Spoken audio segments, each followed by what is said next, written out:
Hello, everyone. Thank you for tuning in to the Fourth Density podcast. Today, we'll be discussing self acceptance, authenticity, and heart spaced living. So, I'm so happy to introduce to my show Marie Applegate-Swanson. So, Marie, welcome. Before we get started, can you just talk a little bit about the coaching you do, any other work that you do? Yeah, and thank you so much for having me on your show. I really appreciated talking to you a couple weeks ago and just getting to know you. So, I am a coach and a facilitator and a learning experience designer.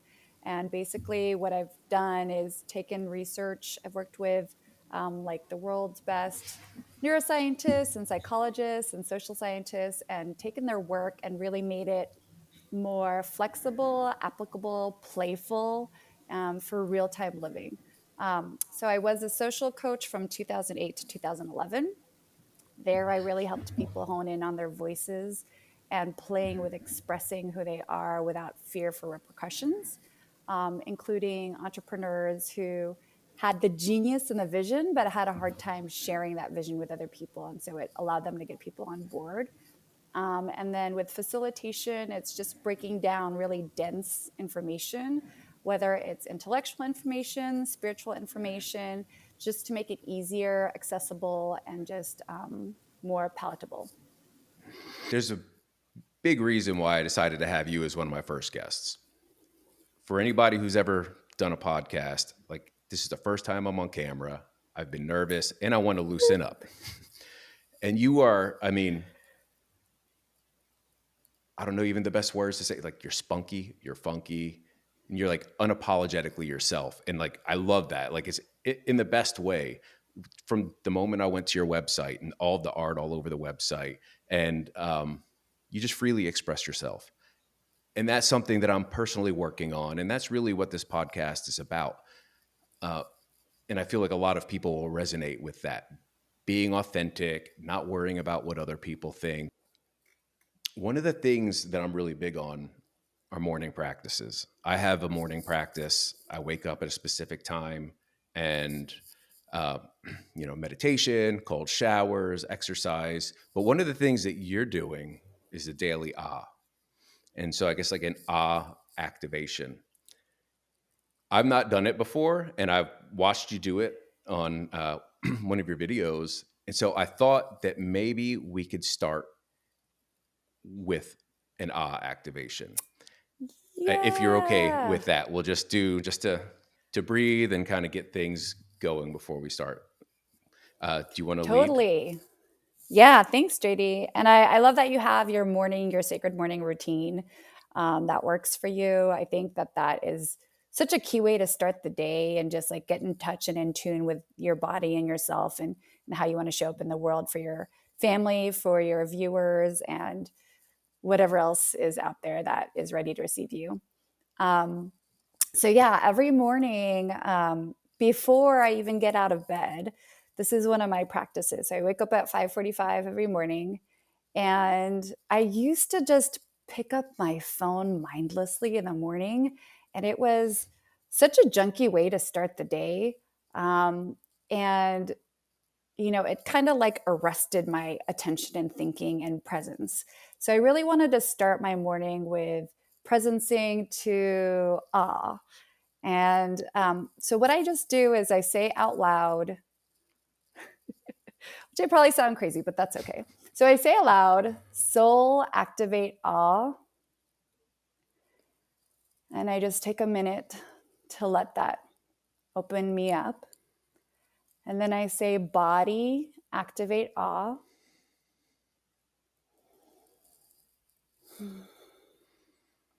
And then heart activate awe.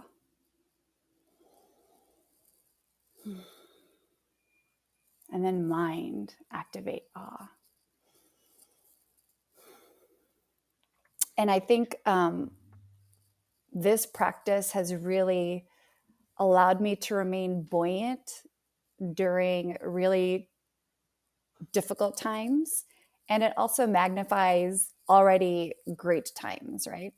And so I'll also do this throughout the day. And like whenever I have a slice of time where I would normally pick up my phone, I would just do this practice instead.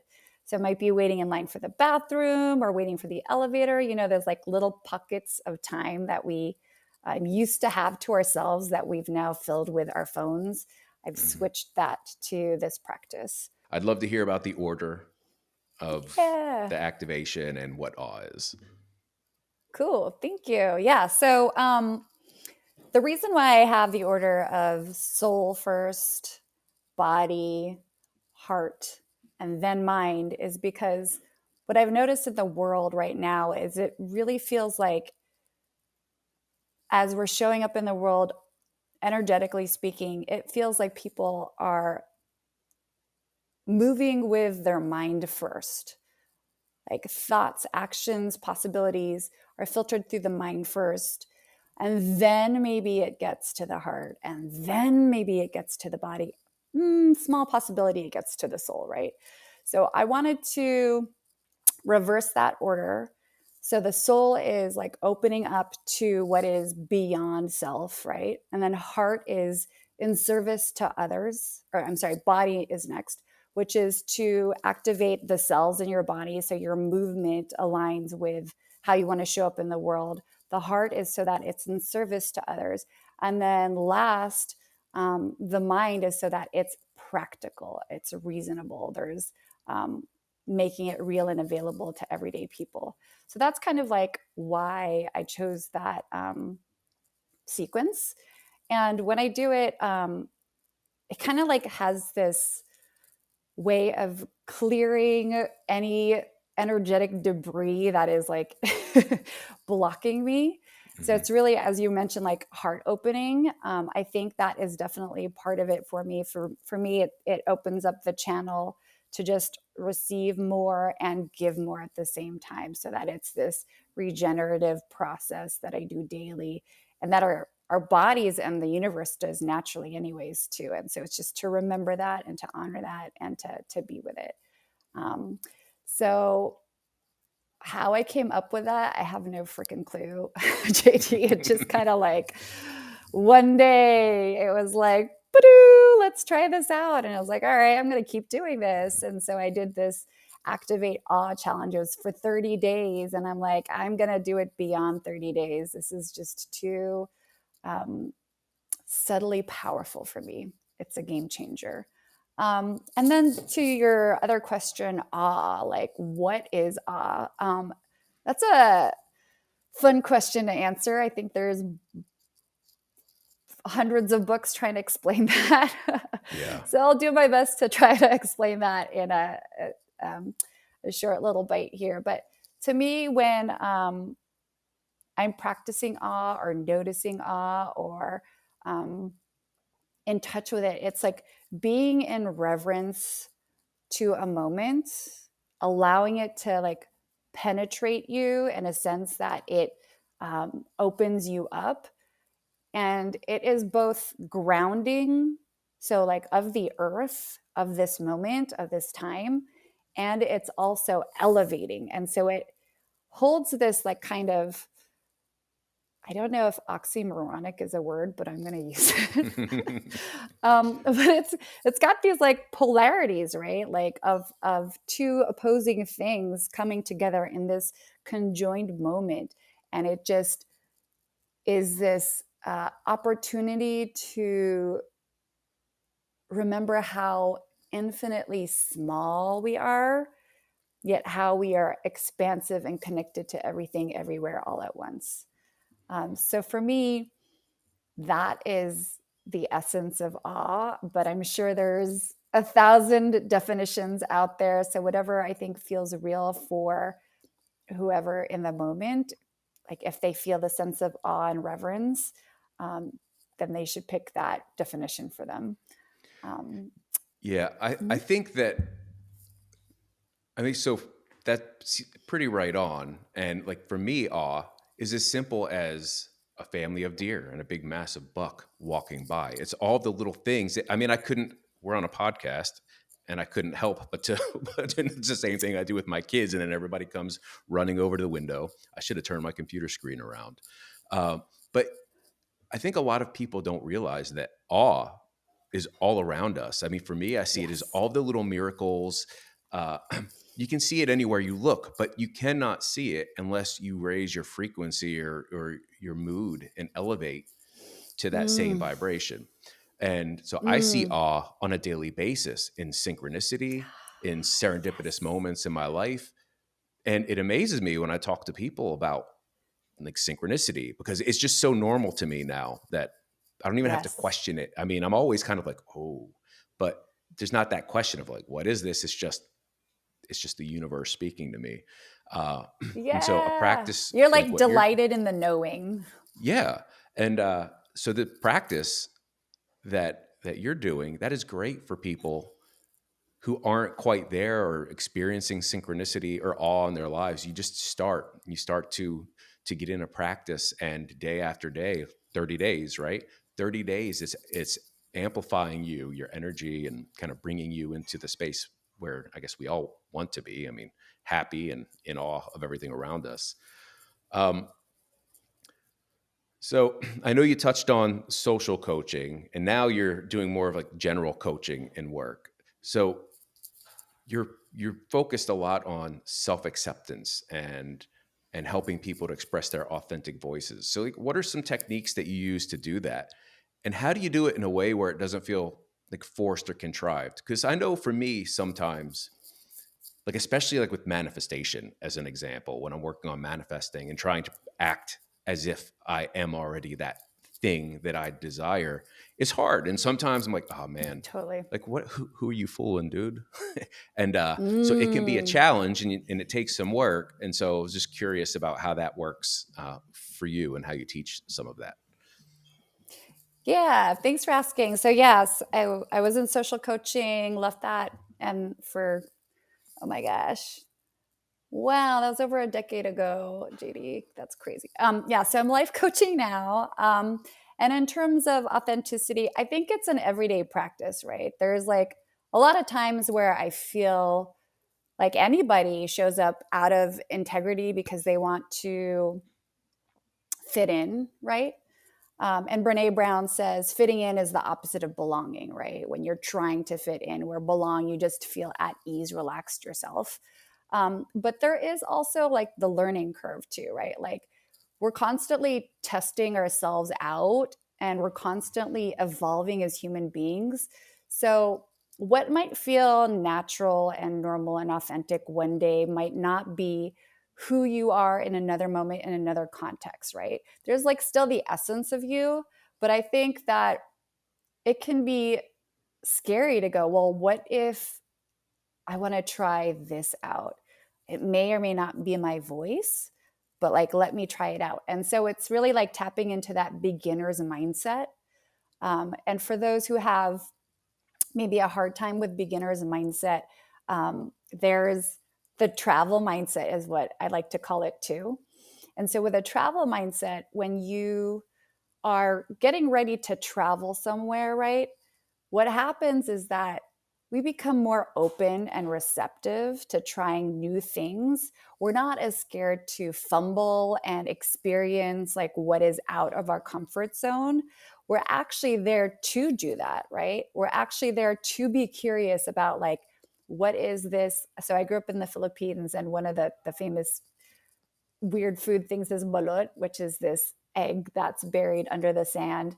And so it's like people will go there to try weird new things and allow themselves acceptance or this is not for me, right? So it's we're trying these things out. And then when we're in adventure mode too, there's this sense of curiosity, right? We get to play with who we might be, who might we become, and how we want to take a part of that with us when we go back home. So to me, like the travel mindset, the beginner's mindset really helps with allowing our minds to be open. And then in terms of some ways to help if you're not traveling either is improv games, which we did a little one Hmm. just before this show. So what I love about improv, especially short form improv, is that it is continually playing with the moment. Like you're so present to the moment. that you're accepting it and you continue creating from that moment. So it's called yes and to the moment, right? So when you're playing yes and to the moment, you were saying, yes, I am responding to this frequency and adding to this frequency and flowing to this frequency. And so, what is really fun with improv is that you're allowed to be cringe. Like, it's okay to be uncomfortable, it's okay to fumble, and it's okay to make that part of the moment. It's okay to make that part of the dance. It's okay to be make that part of your life, right? So even if Mhm. we fumble, mess up, whatever it is, it's like, oh yeah, we call that out and we go, oh, isn't that funny that I just fumbled? Or oh, I fumbled because, and then you create a reason for it. So I think part of authenticity is even naming the uncomfortable silence or the uncomfortable awkwardness. Be like, this is my first time doing a podcast. Hey everyone, I'm here just trying things out. I'm probably going to fumble, but that's me. I'm fumbling as I'm learning this, and I know that you probably have fumbled too. So if you fumbled, raise your hand, like whatever it is to play with the energy of that moment and share it with people as a gift so that when people see it, they can feel honored too, and then you have lots of people who can identify and connect with you on that level. Yeah, I hope that our podcasts can inspire people. I mean, a lot of people, they get on camera or they'll start a podcast and they're just trying to portray like the perfect, most professional persona, and there are no issues. Everything's just always been perfect. And like, that's not how it is. And one of the things I did before I started my podcast is I went back and I looked at the very first podcasts of several podcasters who I respect. And oh my God, they're horrible, but it made me feel so much better. It's like, man, if you look at where it's starting and to where it's going, and it's like sometimes we have to just put ourselves out there and yeah, be authentic and not be concerned. I mean, I put this off for a while. I was afraid of what old friends would think, what family members would think. Especially because of a lot of the topics that we're talking about, a lot of spirituality discussion, self empowerment, motivation, and so much of the planet is not quite there, but I think everybody's starting to wake up to it. And I think that really Totally. now is the time for people like us to continue to come forward and just encourage people. You don't have to go out and be a teacher or start a podcast, but live in your heart, do service for other people, and that will make you feel better. And that is really what authenticity is. You're doing for other people without any concern of how someone else might be viewing you and your actions. uh, Totally agree. Yeah. It's not, I mean, there's no such thing as perfection like with authenticity, right? Or being yourself. I think that being kind to yourself when you are misaligned or out of integrity, or you give in to a moment or an energy that is bigger than yours, but not yours, to feel safe or secure.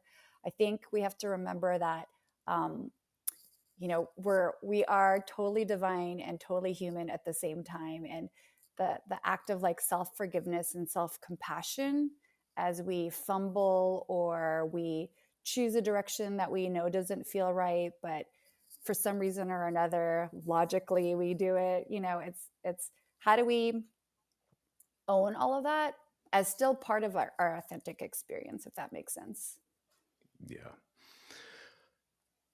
I had a coffee cup earlier, but while I was waiting to get started, I drank all my coffee. And now the coffee mug ended up somewhere else. But it was actually because I feel like you kind of exemplarize this kind of spirit. It was my wife's Frida Kahlo coffee mug. Oh Uh, but it's somewhere out there in the ether. I don't know. It got eaten up. Um, and I definitely drank too much coffee this morning. But I mention it because you refer to yourself as neurospicy. It's like, what's yeah. neurospicy? How can I be neurospicy? Yeah, neurospicy. So a friend of mine, Norman Tran, who's like a behavior specialist, he shared that terminology with me, and it's usually refers to people who have ADHD of some sort, right? Like some sort of ADHD on, there's so many variations on the spectrum. And so it's basically a non-linear way of thinking, right? It's like you've got the main dish, and I feel like ADHD adds a lot of spice and it goes here and there. And like my 8-year-old son Max says, he's like, I'm sorry it takes me so long, Mom. I'm just so curious about everything. And I think it's so um, true in him, and I totally identify with that. So to me, neurospicy is like, you've got like your Google page search, right? You got page 1 to 20 in the first, 1 to 20. Um, and that's pretty logical. They have their specific algorithm. And to me, neurospicy is like, ooh, it's the same topic, but also on page 525. Like the neurospicy mind is works on the peripherals, like it can see the focus, but it can see everything around it that's interconnected. And so to find a way in this world to connect it back to the original topic or theme, there's so many stories to bring it there to remind people that actually everything is connected. And to me, that again is part of the lens of awe, right? It widens the aperture and also can zoom in at the same time. So it depends on this like widening or focusing, widening and focusing. And so, speaking of connection, and this question is more for my wife. You talk about powering up through trees, and my wife, she does this, and so do my sons. She's taught them. They go hiking almost every day. They go for a hike, and they hug trees. And I'm going to be honest, I'm not quite there yet. I do the guy thing. I'm making sure no one else is on the trail, and I'll find a tree and I'll just lean on it. Be like, "What's up, bro?" Like, I'm not doing the full embrace. So you talk about powering up through Yet. trees, and so what do you see? What do you think is actually happening when you're exchanging energy with a tree? Is it like we're dumping our energy and emotion to the tree, or are we taking wisdom and knowledge and patience from them? That's kind of how I've seen it, but I'd love to know your perspective on that. Yeah, thanks for asking. And I love that your wife and kids do that. And I love your variation of it too. I think there's so many ways to show up, and like what feels right for you is the most important thing, right?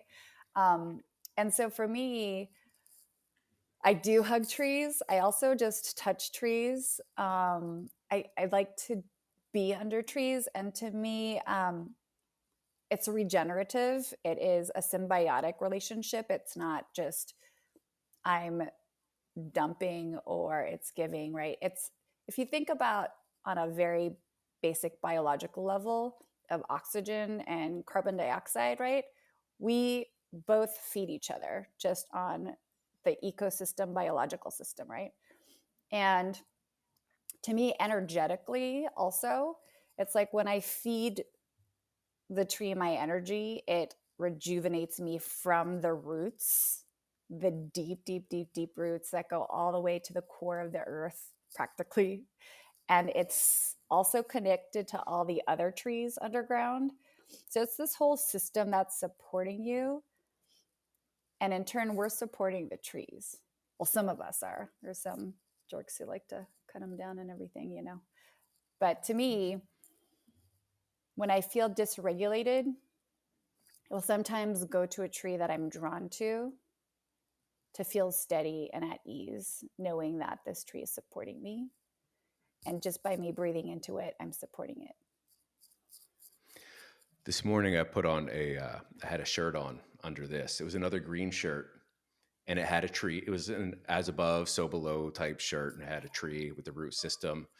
But the top of the tree was coming up to like right here, and it made me look like a hairy Italian dude, which I thought, but my wife said, and I actually am a hairy Italian dude. So I was like, all right, I was So wearing it's a it for that costume on top. question. Yeah. um, you've traveled a lot.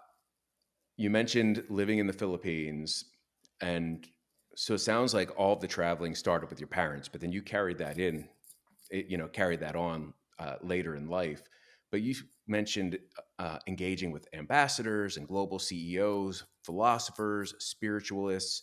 Are there any places, one or two places or things or people you've met that like really helped to impact your work and your global perspective? Yeah, so I have traveled a lot. Thank you for bringing that up.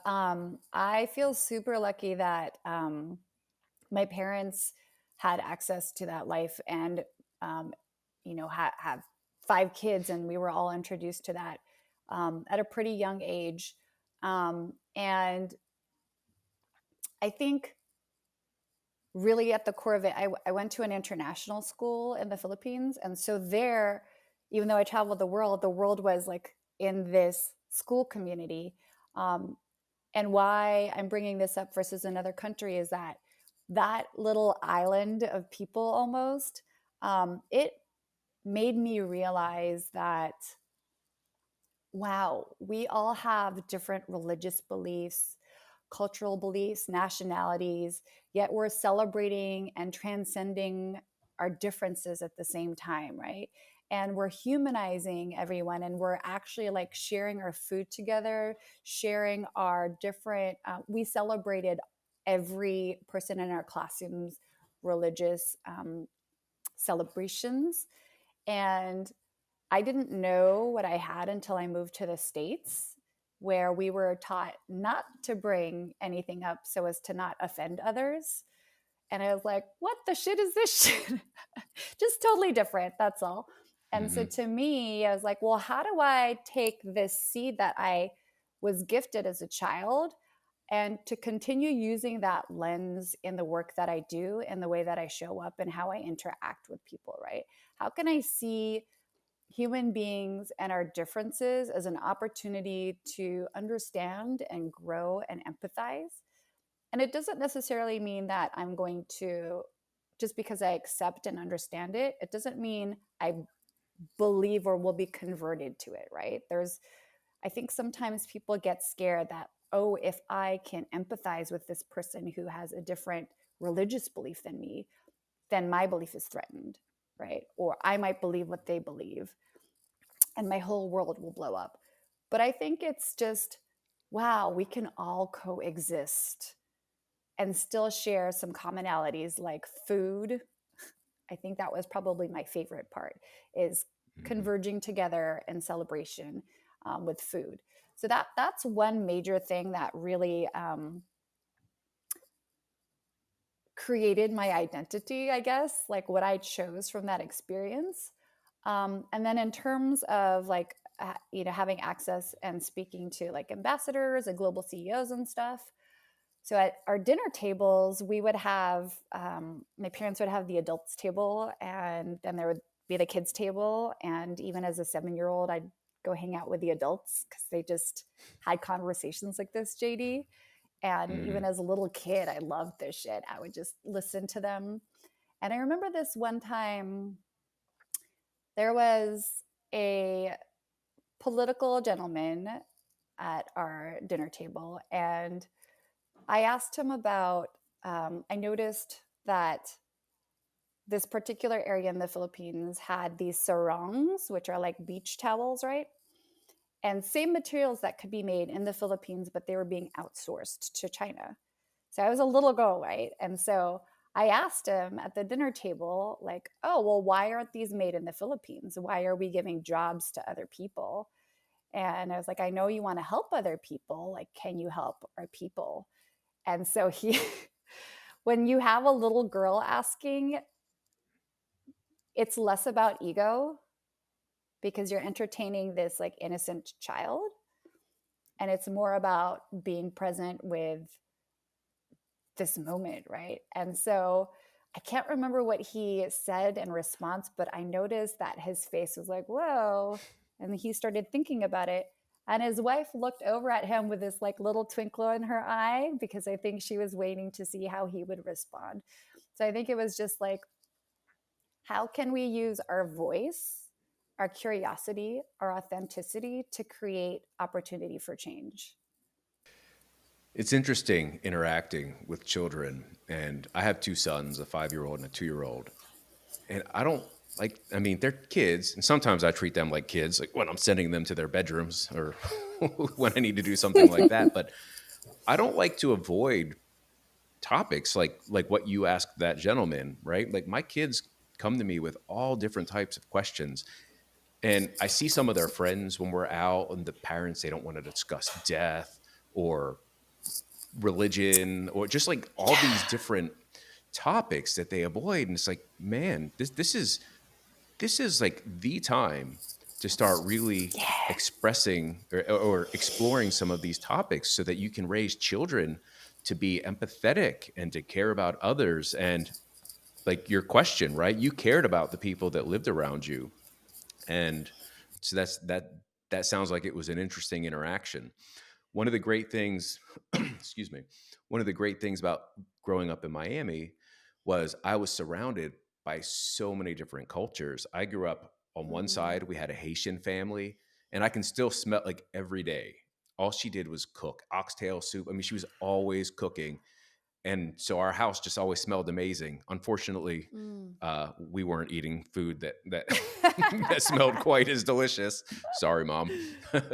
uh, and then on the other side, we had an Indian family, and they were Trinidadian. Mm. And so we would get together with our neighbors, or they would bring food over, and then we would Oh. celebrate each other's cultures and take the beautiful, because every religion, every culture has just, even if it's different from our own, they're just beautiful ideas and traditions that we can all celebrate.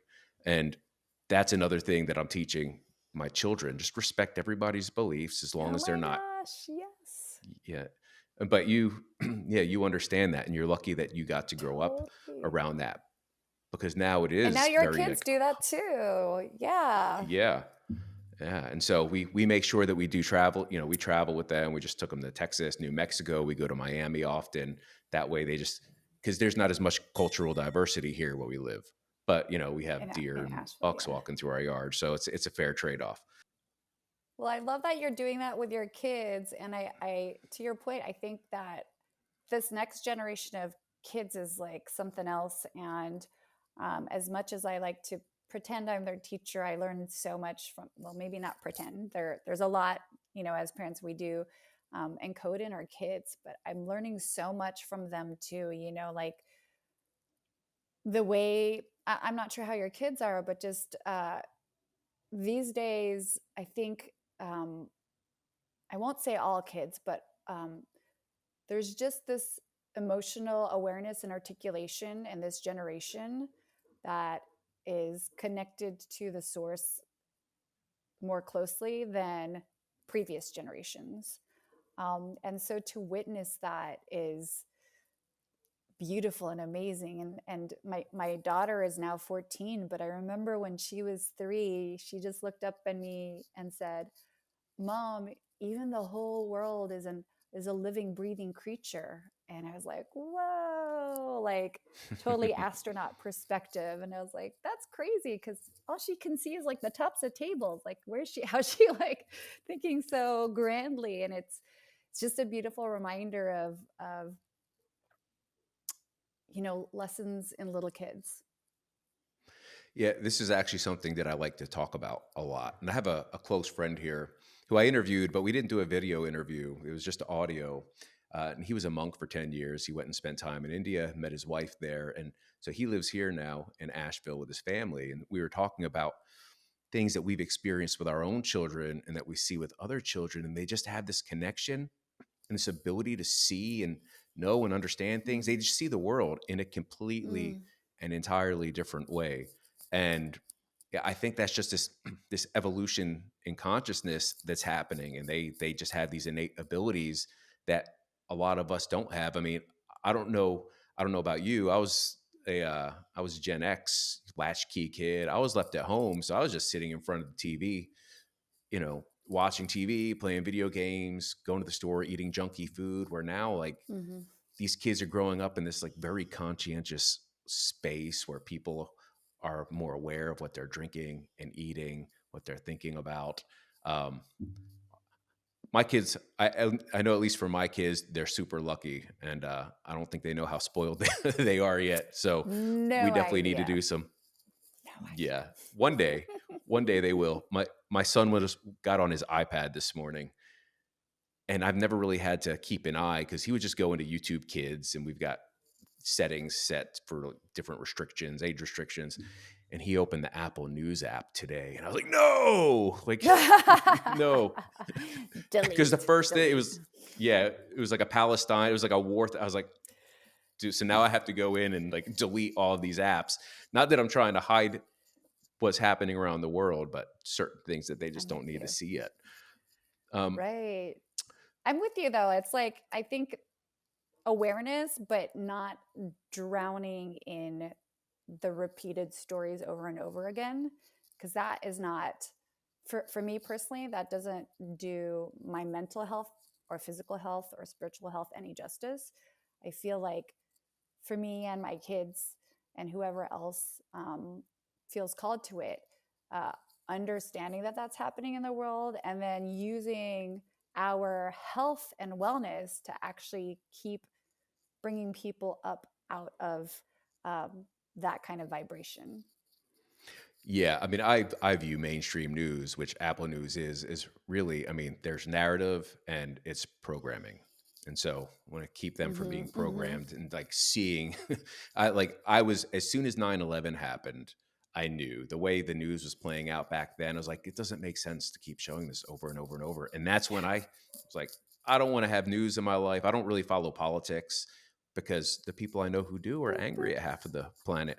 They're always Oh angry. my gosh, I don't we're want to so be angry. similar, JD. Yeah, Hmm. exactly. I curated my media diet. I think it was in 2012.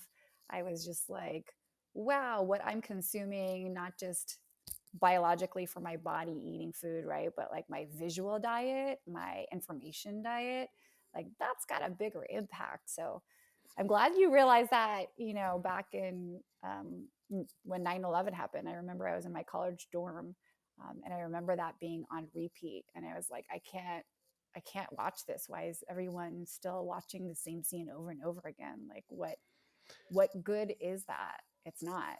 It's like fear-based programming. Yeah, Napoleon Hill, he talks about autosuggestion, and really, that's all autosuggestion.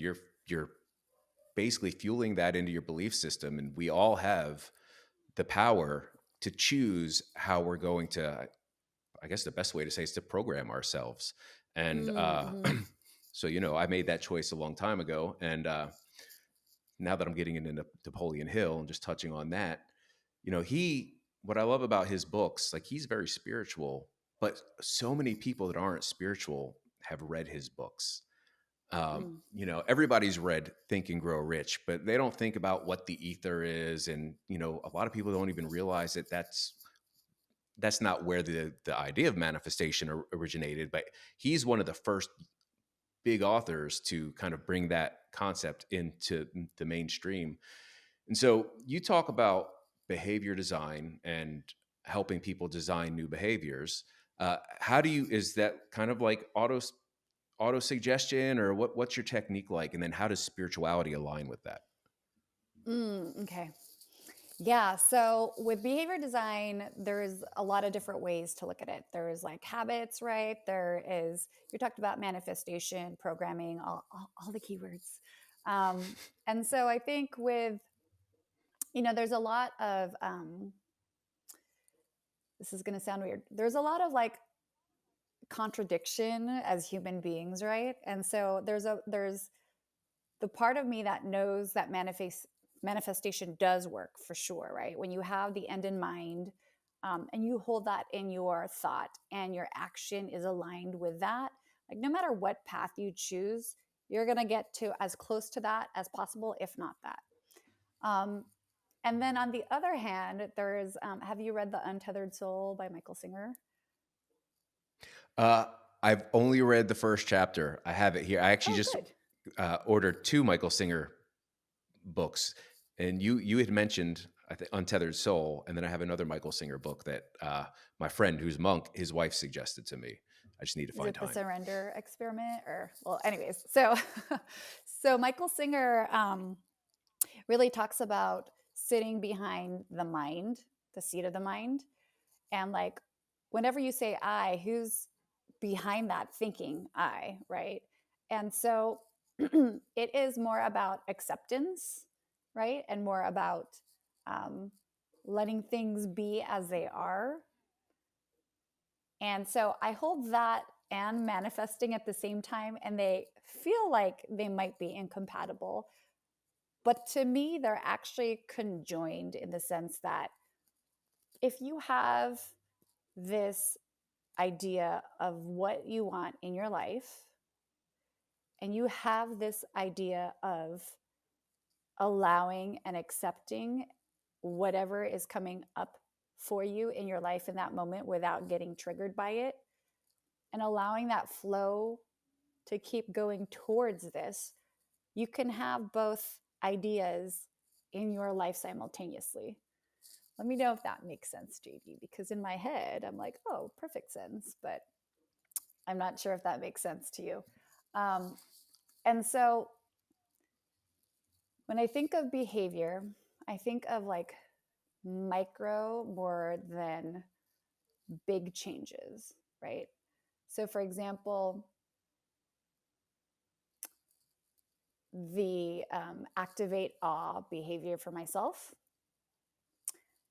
How do I allow that to be my habit?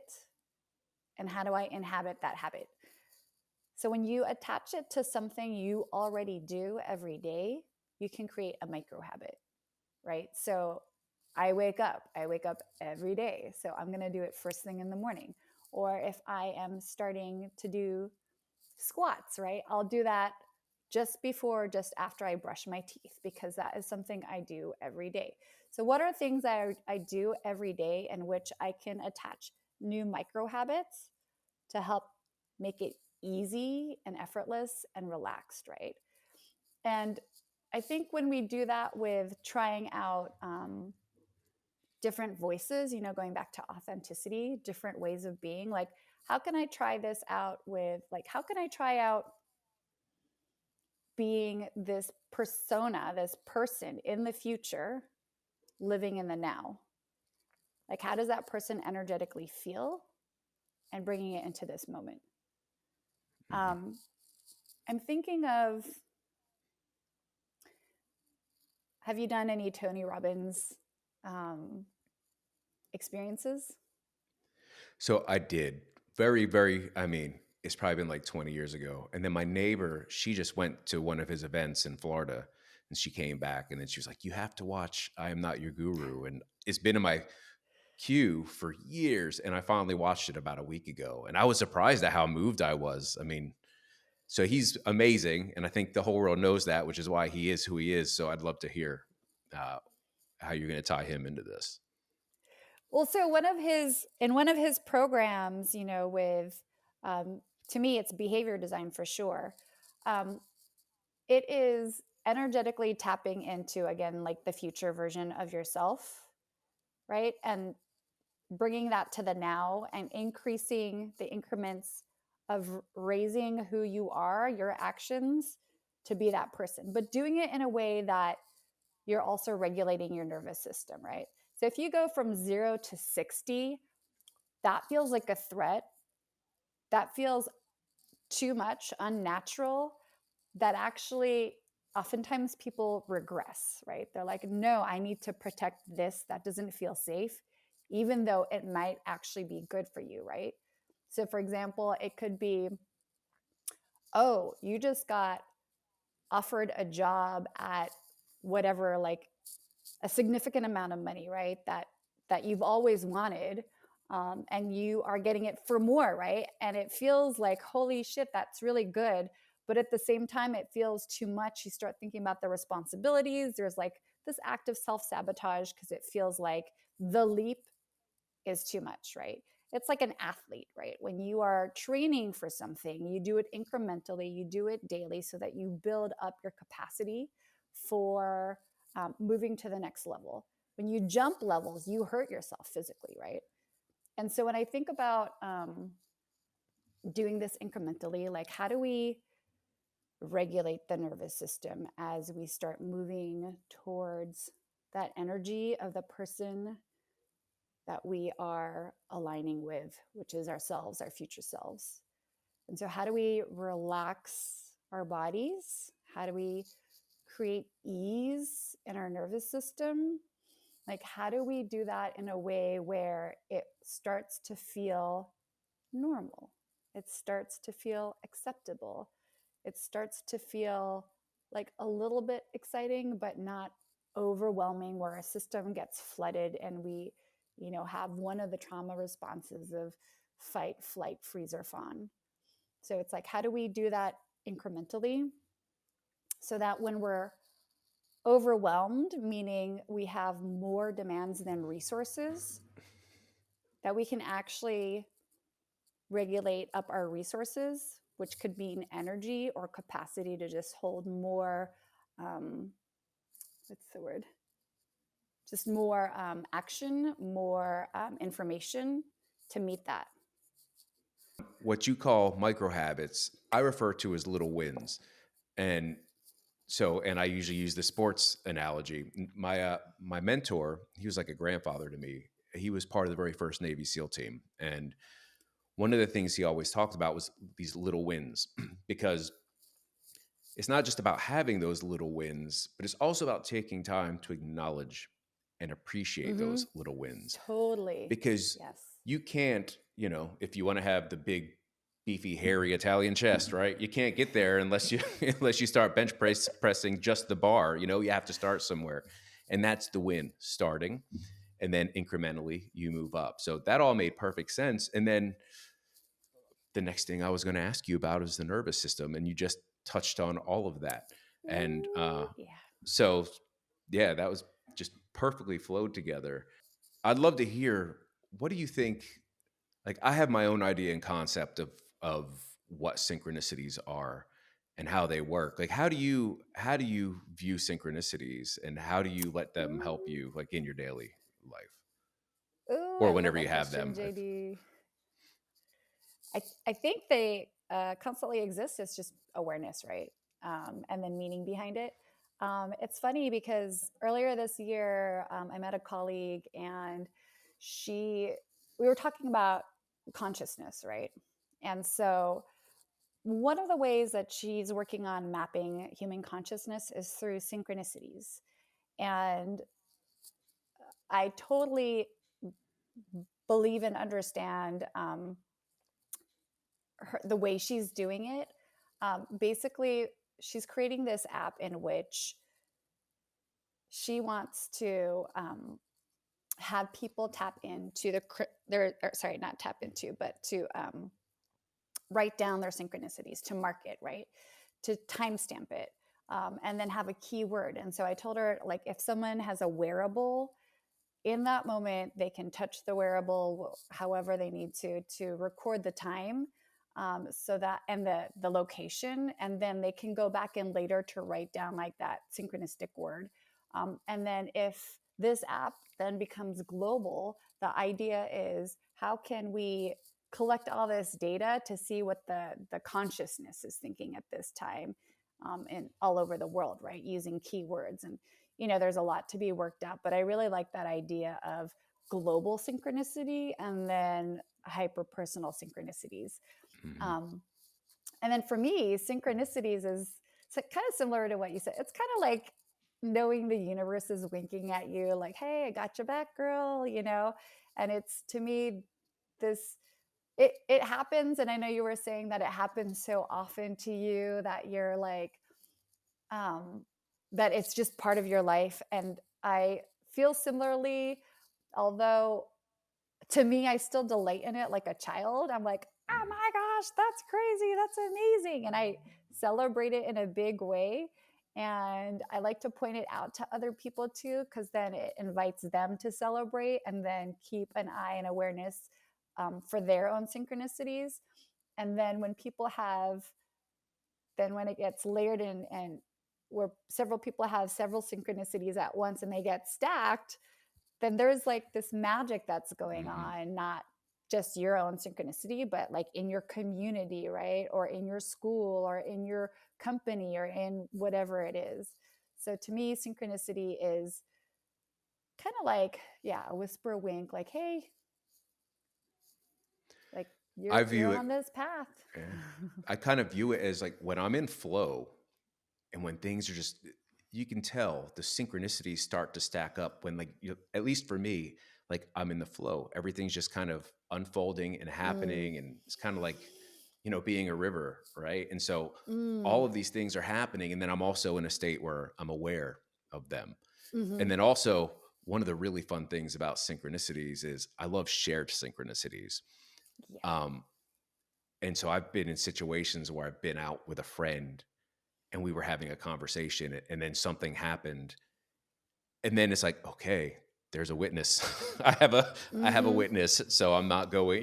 Sometimes they can get so insane because I have synchronicities where, like, you'll have four, five, six. Sometimes they take a week to play out, where things are stacking on top, and those are the Oh, synchronicities where I'm yeah. like, oh my god, because I Mm. don't even feel like I'm in the same reality. Like, I feel like I've shifted to, I know this sounds crazy maybe to the audience, but, like, I feel like I've shifted into another reality or dimension. Totally. It's Yeah.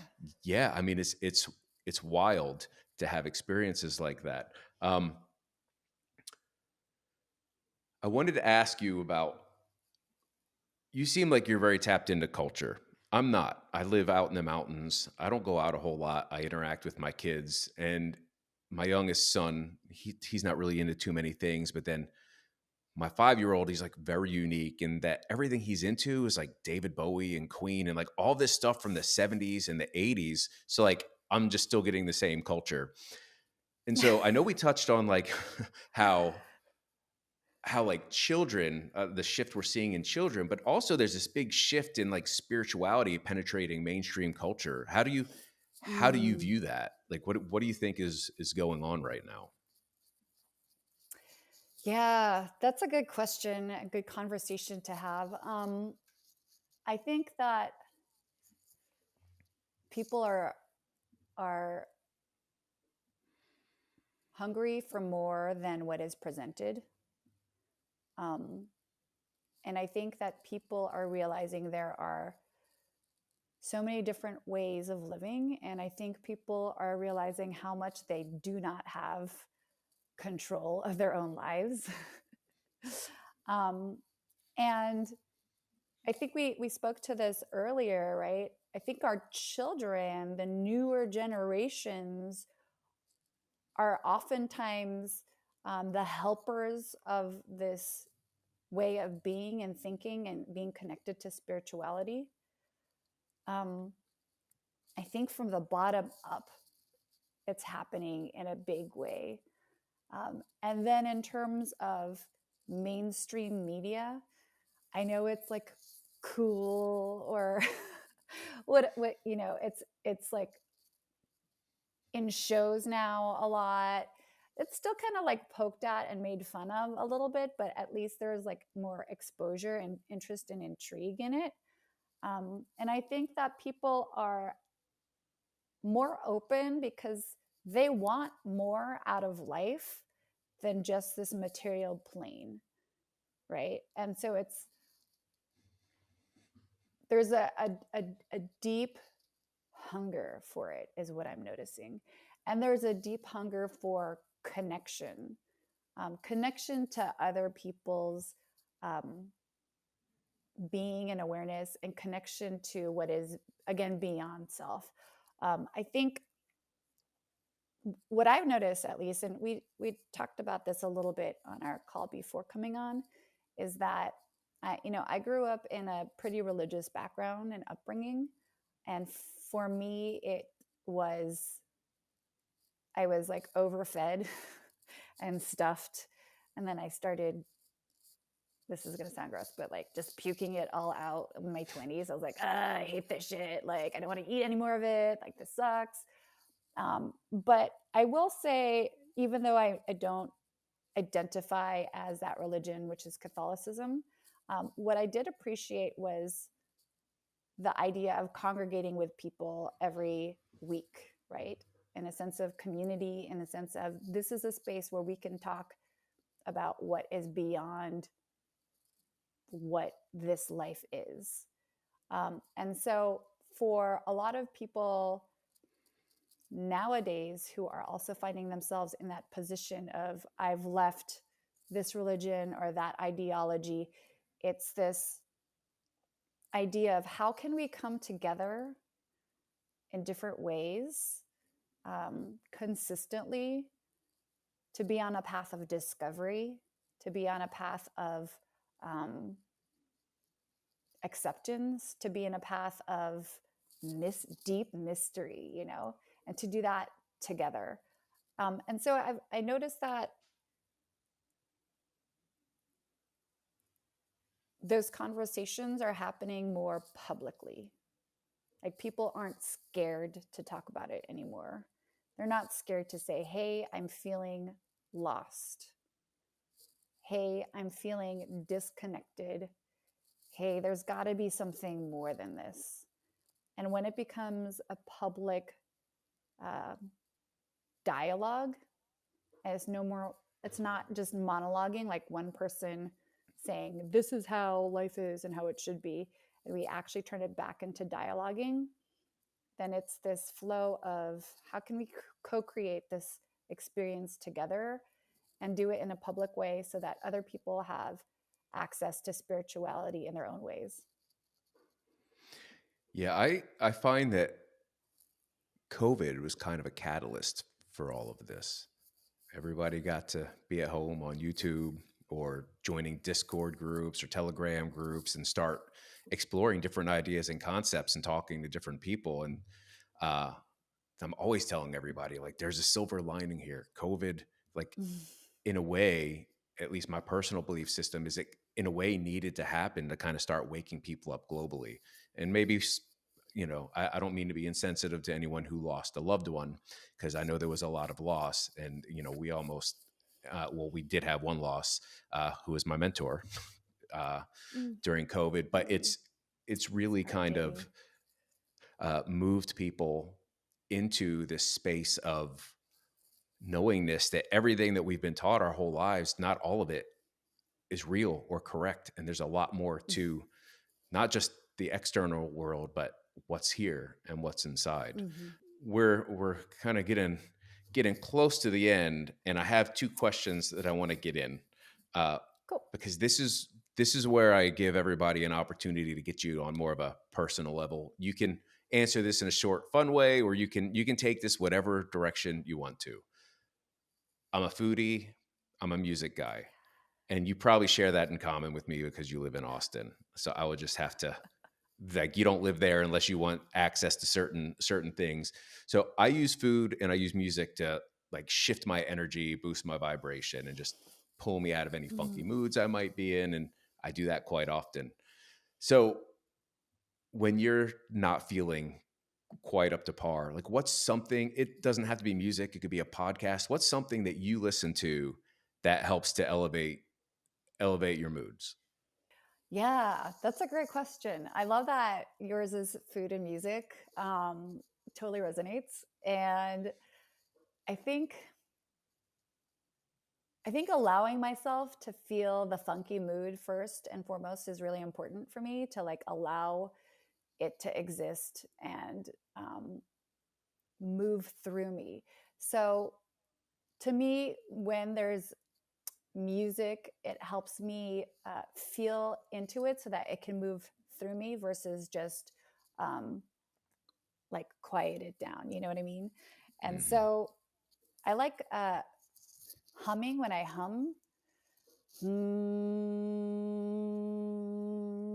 So that is this audio sound that is coming from my own body, and it also is helping to release it.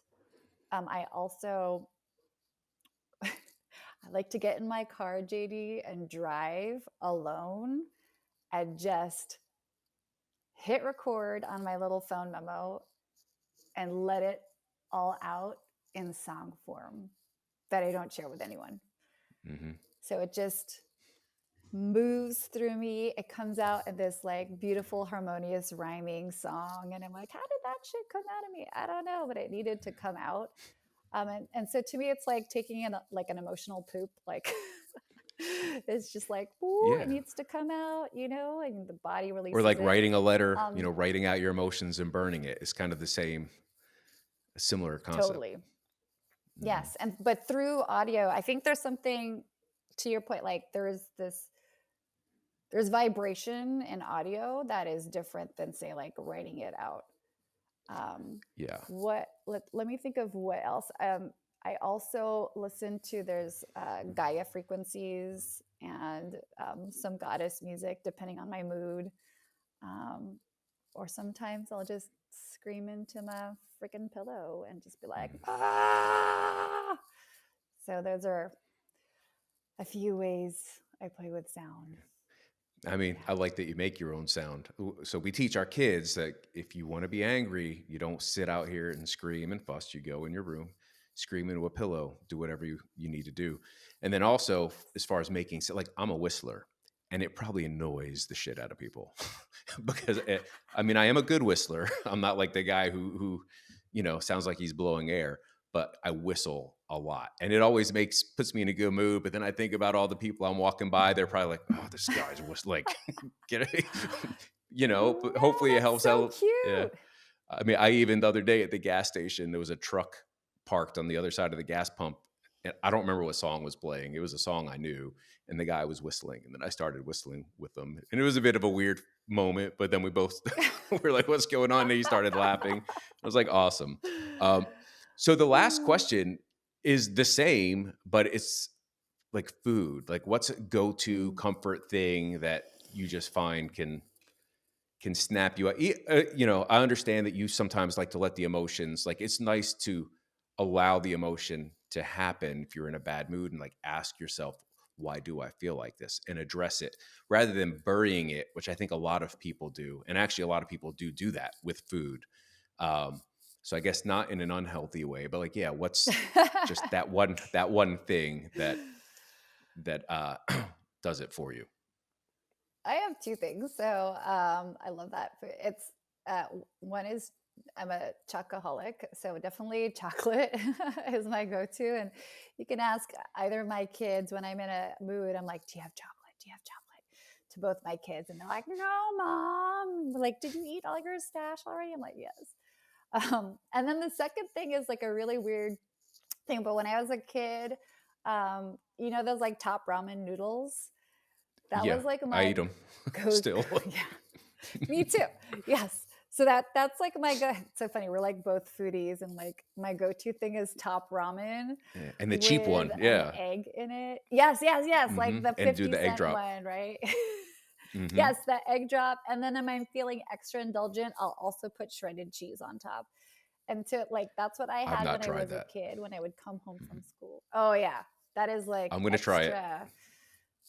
extra calories if you're looking for looking to beef up or what. I mean, it's not even beefing up, but yeah, it's super yummy. My kids love it. And then sometimes I'll dress it up if I'm feeling fancy with like chopped up green onions and whatever furikake, whatever I've got in the house. Make it kinda like But a pho or yeah, like yeah. it looks fancy. Like I could take a picture Mhm. and it would be something I could post. Yeah. Now I'm getting hungry. Uh, well, I really appreciate your time coming on the show, and before we leave, are there any final thoughts? Is there anything else that you'd like to communicate, to the audience before we wrap up?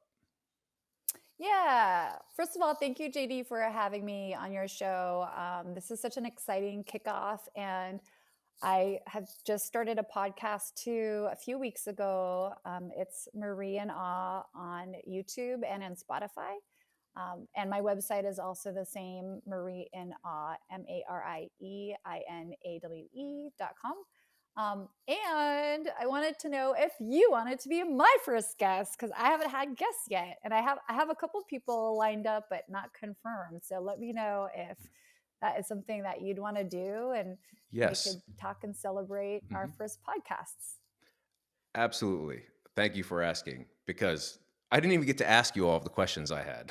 I have another call in 20 Oh, minutes and great. I'm like, we could have kept going, but I'll let you know what they were and then, you ask me whatever you'd like to ask me on the podcast.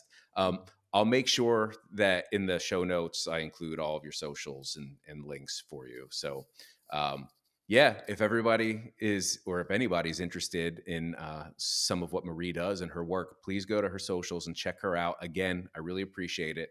And for everyone who took time to listen to Fourth Density, please take a moment, like the show, make some kind of a comment, anything. I don't care what it is. If there's somebody that you want to see on the show, if there's a topic you want covered, let me know and I'll do my best to accommodate. I'm very early on, so I should probably be able to accommodate everybody uh, for the time being. So thanks again for joining Fourth Density. Love and light to everyone.